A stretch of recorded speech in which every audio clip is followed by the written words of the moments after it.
Eto pa mga bossing ko yung sopa na kumbaga ito ay matagal ko nang gustong-gusto. Talagang sa amin nakaukulang supang ito. Kulay brown po yan mga bossing. Yan. Sabi na Mr. ko, Daddy, palitan na natin yung sopa. Sabi niya, sayang daw. Dahil okay pa naman yung sopa na favorite ni Joey na higaan. Ngayon, dahil nga po ito ay nilipat namin, ginawa namin itong salas para isang buong bahay. Yun, kailangan namin bumili ng sopa. Ayan nga po, yung supang yan, matagal namin nakita sa mall po yan. Sabi ko kay Daddy, gusto ko yung supang yan. Kasi mahilig ako sa mga brown, yellow, yan, mahilig ako sa ganyan. Ngayon, sabi ng mister ko, okay pa naman daw yun. Nagkataon na ginawa namin itong salas, kaya no choice. Kailangan namin bumili ng sopa. Kaya yan mga bossing, meron na kaming sopa. Ayan, tas dito yung TV. Tapos syempre, mahilig ako kumanta kahit walang hilig sa akin ng kanta. Wapa kaya ako, basta kanta lang kapag napaibig kumanta mga bossing. Ayun, isa rin yan sa kauna-unahan namin pinundar. Ito namang mister ko talagang supportive. Alam na mahilig ako kumanta. Yun nga po, isa rin siya sa umuo nung sabi ko gusto kong bumili niyan. Bukod pa yung video ko namin sa may swimming pool. Ayan. Kala mo singer dahil yali gustong gusto. Wala, mahilig lang talaga mga bossing kong kumanta. Sa mga panahon ngayon, siguro maglilibang-libang na, wag masyado, kumbaga may laan ng libang, may laan na trabaho. Yan. Kaya, tingnan nyo, ang ganda-ganda, diba? Yung mister ko. Eto, mister ko, nakapili siya ng kulay gray. Tapos, yun na sana bibili namin.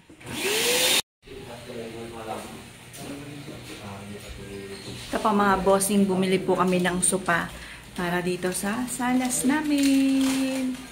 Yan, para isang buong bahay na po siya. Yan, kulay brown. Brown yung binili ko kasi mahilig po ako sa brown, yellow, yan. Ang ganyan.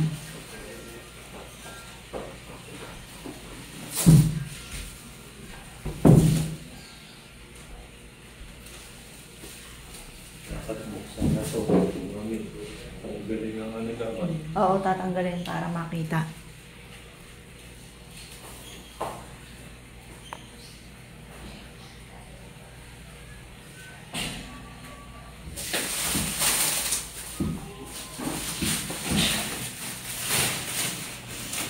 Yan, ako naman ay naandito kung saan na-vacuum na. Yan. Kasi, unawain mo na Daddy, medyo hindi pa tayo ganon kalakas ngayon dahil may vertigo nga po ako mga bossing. Pero okay na kasi mga nakalipas. Parang unti-unti siyang nagiging okay mga bossing. Yan. Bagamat paminsan ipawindang-windang pa ako ng lakad. Talagang nakatakda talaga itong supang ito sa amin. Kasi matagal ko na itong gustong-gusto. May kontrabida lamang, kaya hindi ko siya mabili-bili. Tapos, ang kagandahan dito mga bossing ko. Kaya mga bossing, yun na sana ang bibili namin. Nagkataon na nasa sulok po ito. Bigla akong nakita. Teka, parang yun yung nakita ko nung gusto ko. Saktong-sakto. Kaya, nakalaan talaga sa amin ang supang ito mga bossing. Yan, nakakatuwa naman kasi bukod dito sa supang to, na napakaraming pillows.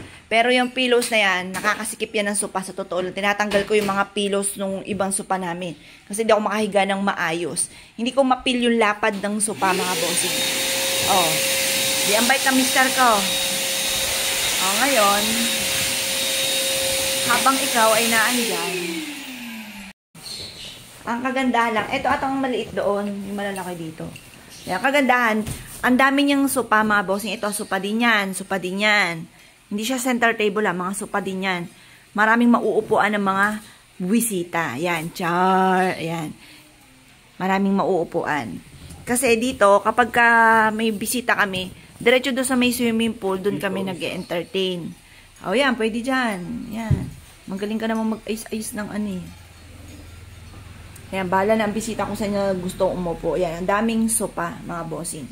Yan. Nakatasampa Oh, wow. Oo nga naman, nakataas ang paa. Galing talaga ng mister ko. Ayan, napakakinis ng asawa mo. Ayan po mga bossing. Video ko, try mo ba? Tatry natin. Teka muna, wag muna. Di ba magbabacuum ka, di mo narinig ang maganda kong boses. Kaya mo nag-relax tayo parehas.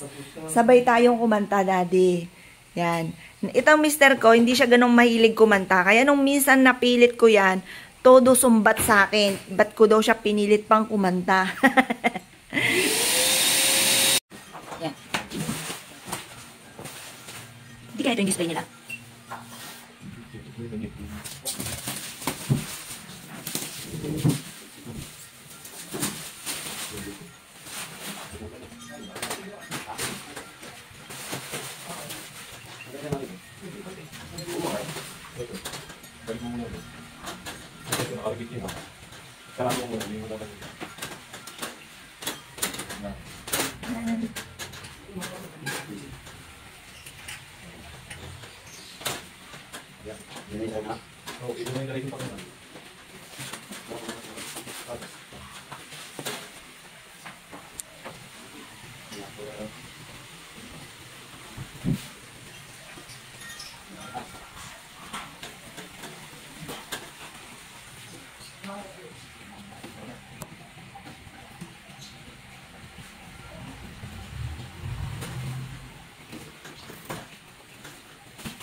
Sana nakikita ko yung susugin mo ito.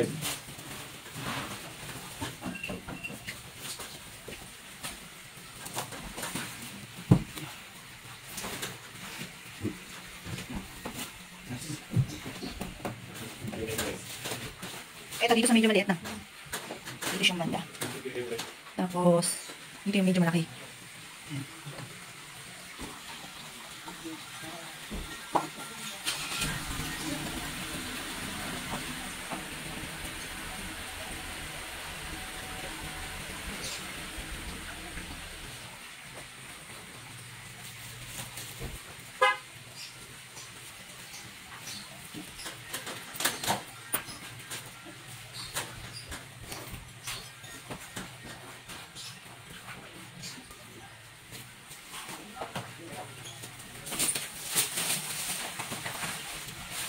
O yan, dali.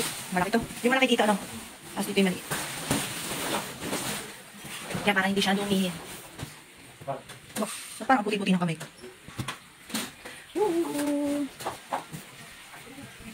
Ito talaga ang nakatakda sa atin. Kasi di ba titinuro ko sa inon? Eh, medyo matagal na po yung ilang buwan na. Parang nasa isipan ko, baka may bumili na. Wala, nandun pa rin siya. Talaga nakatakda. Ayan, check natin, baka may damage. Yan, may konti siyang puti. Tapos ito yung medyo malaki. Medyo kahirapan lang na maipasok.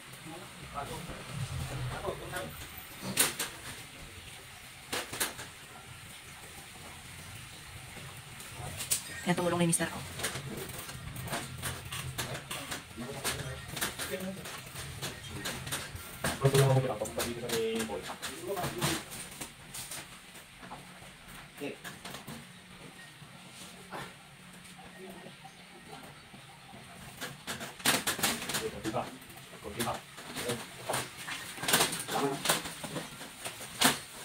Babakas tayo.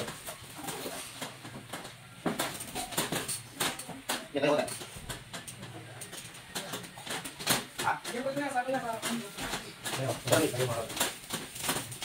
Tayo, one, two. Tayo lang po tayo.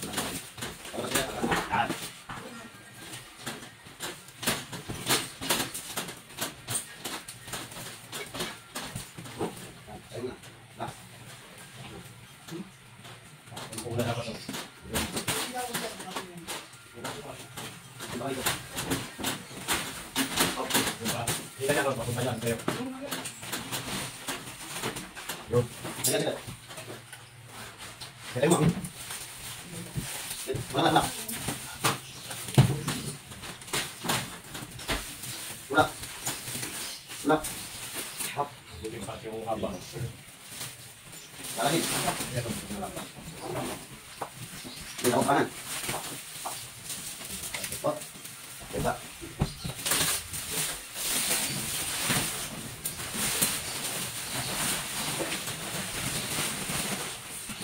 Paano ba, master? Parang mas dyan lang. Eh, ito daddy, aalis ito. Dito to. Ito yung maliit, oh. Ito dito na. Ito muna. Kaya ito ba yung stock down? Di ko lang alam eh, kasi verse 45 yung ulit. Galing ko ka muna. Ito ha. Okay na kami. Okay. Okay na namin, sir. Ah.